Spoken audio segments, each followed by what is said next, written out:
இந்த பெட்டிஷன் வந்து பப்ளிக் ஃபோரமுக்கு வந்ததே ஒரு பெரிய தப்பு. ஓகேங்களா?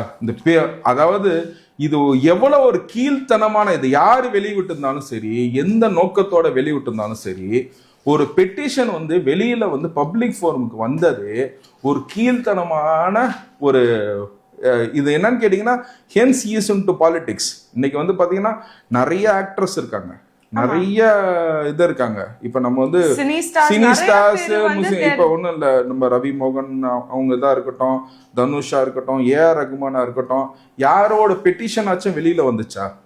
நோ. அதுதான் ரொம்ப ஷாக்கிங்கா இருந்துச்சு. என்னன்னு கேட்டீங்கன்னா ரீசன் ஃபார் டிவோர்ஸ் எல்லாமே வந்து பாத்தீங்கன்னா it will not come up itself because it is more or less வந்து பாத்தீங்கன்னா ஒன்னு அமிக்கபிளா சண்டை போனோம். இன் கேஸ் வந்து இது ஒன்னும் இல்ல, நீங்க போராடுற வந்து சீமான் அண்ட் விஜயலட்சுமி அவங்களோட பெட்டிஷன்ஸ் வெளியில வந்திருக்கா?